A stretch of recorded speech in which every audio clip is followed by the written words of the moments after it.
Hello students, मैं हूं Dharmveer sir और आप देख रहे हैं इस चैनल पे ड्रीम स्टडी सेंटर, जहां पे अगर आप लगे रहे तो आपके जो सपने होंगे वो होंगे पूरा। आइए देखते हैं, आज इस वीडियो में हम लोग देखेंगे area related to circle and triangle. इसके एरिया कैसे निकलते हैं और पेरीमीटर कैसे निकलते हैं, ट्रायंगल का एरिया क्या होता है, इस वीडियो में हम लोग बहुत ही डिटेल से देखेंगे। तो सबसे पहले स्टार्ट करते हैं कि सर्कल यानी सर्कल के बारे में कैसे पढ़ते हैं, वो आइए स्टार्ट करते हैं। सबसे पहले जानते हैं कि सर्कल होता क्या है। तो दिस इज सर्कल। लेकिन सपोज मानिए कि अगर सर्कल क्या होता है, इसका एरिया क्या होता है, इस पे क्वेश्चन कैसे बनेंगे और मतलब इसको पूरा डिटेल से आज इस वीडियो में देखेंगे। तो कहने का मतलब इसे वो हिंदी में बोलते हैं ब्रीथ। क्या बोलते हैं? ब्रीथ। हिंदी में इसे ब्रीथ बोलते हैं और अंग्रेजी में इसे क्या बोलते हैं? सर्कल बोलते हैं। ठीक है, तो सबसे पहले जानते हैं कि ब्रीथ होता क्या है। तो ध्यान दीजिएगा, सर्कल क्या होता है, किसी फिक्स पॉइंट से सेम डिस्टेंस लेकर, ध्यान दीजिएगा, किसी फिक्स पॉइंट से यानी फिक्स पॉइंट कोई है और उसे सेम डिस्टेंस लेकर अगर एक ऑल अराउंड को क्लोज फिगर बना दिया जाए, इसी को एक क्लोज फिगर बना दिया जाए, उसी को सर्कल बोला जाता है। ठीक है, अब बात करेंगे इसमें कि सर्कल में क्या क्या होते हैं और कैसे इसका एरिया निकालते हैं, इस सब सीखेंगे। तो सबसे पहले इसमें जानेंगे कि सबसे पहला चीज की इसमें रेडियस होता है, यानी आर। रेडियस को बोलते हैं आर, इंग्लिश में बोलते हैं रेडियस, लेकिन इसे हिंदी में अगर जाएंगे तो बोलेंगे त्रिज्या। क्या बोलेंगे? त्रिज्या, यानी त्रिज्या को आर लिखेंगे। ठीक है, तो सपोज मान लीजिए यहाँ पे सेंटर को हम ओ लिख देते हैं। तो ये जो सर्कल है इसका सेंटर ओ है और इसका जो रेडियस है ओ से ये आर है, रेडियस को आर कहते हैं।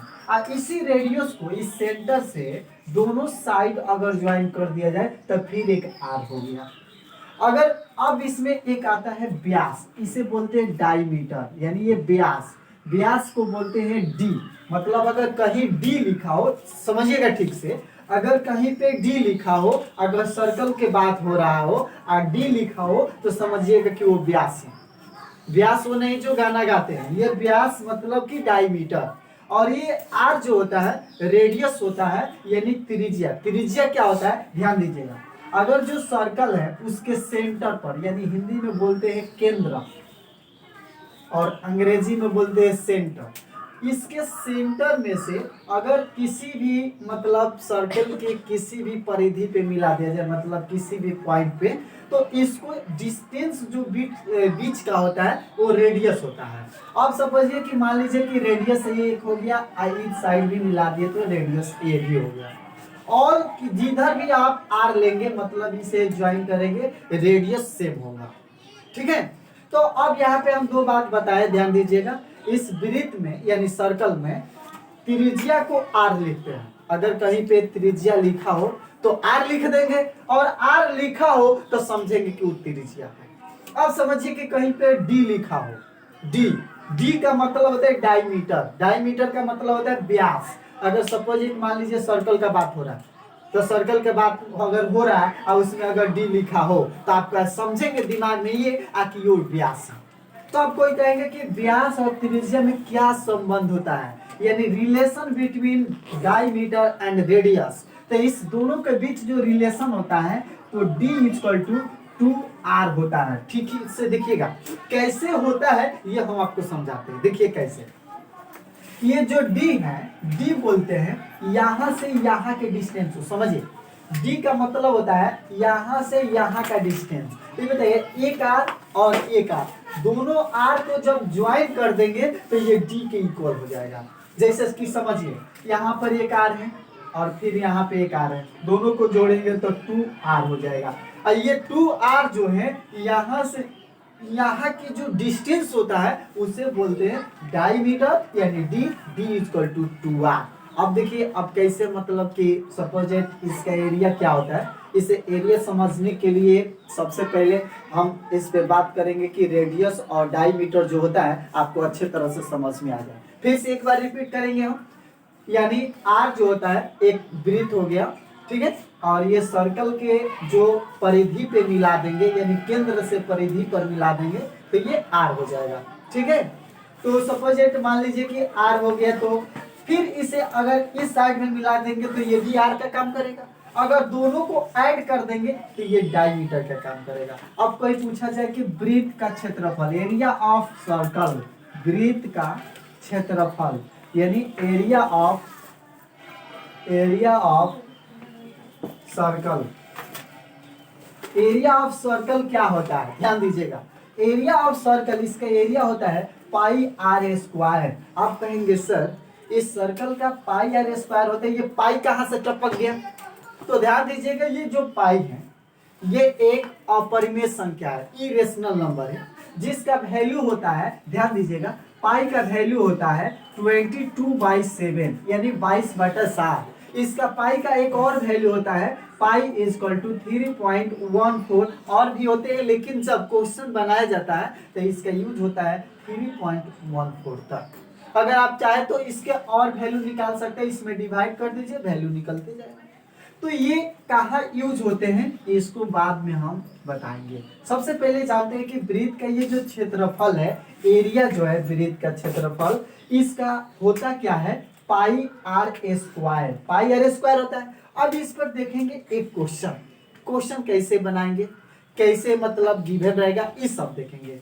क्वेश्चन देखने के बाद मतलब अगर इस पे हम क्वेश्चन बताएंगे तो बहुत ही डिटेल से बताएंगे, जैसे कैसे क्वेश्चन देगा आपको। जैसे कि एक क्वेश्चन यहाँ पे देगा, ये एक सर्कल है और इस सर्कल का रेडियस सपोजेट या गिवन देगा आपको कि रेडियस एक सर्कल का 7 cm है, तो इसका एरिया निकालिए। क्वेश्चन पहले समझिएगा ठीक से।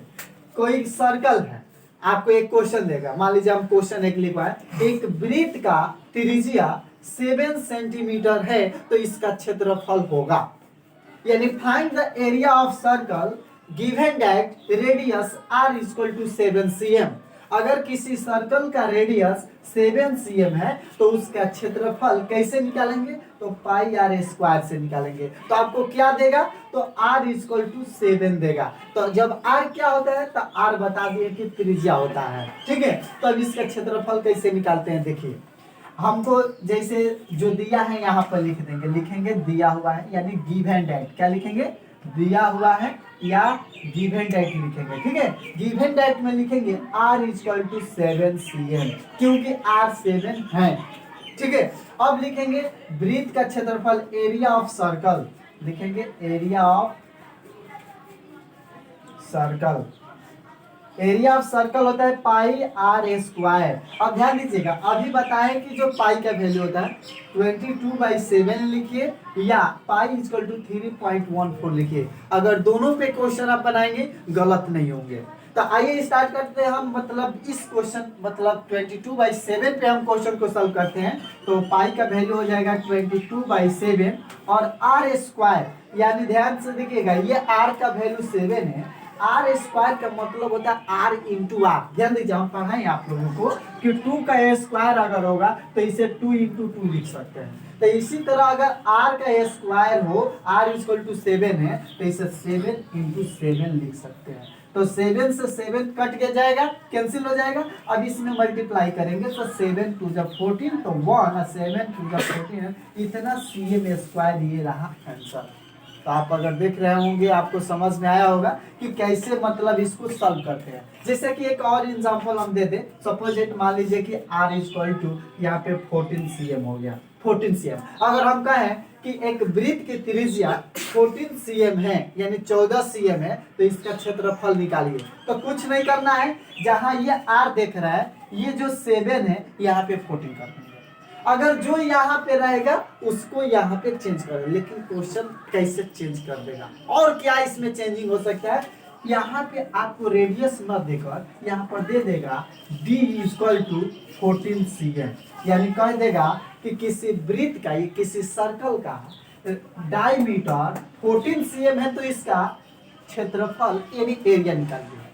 तो अगर डायमीटर होता है तो एरिया कैसे निकालेंगे, ध्यान दीजिएगा। अभी हम बताए हैं कि डायमीटर इक्वल टू होता है 2r।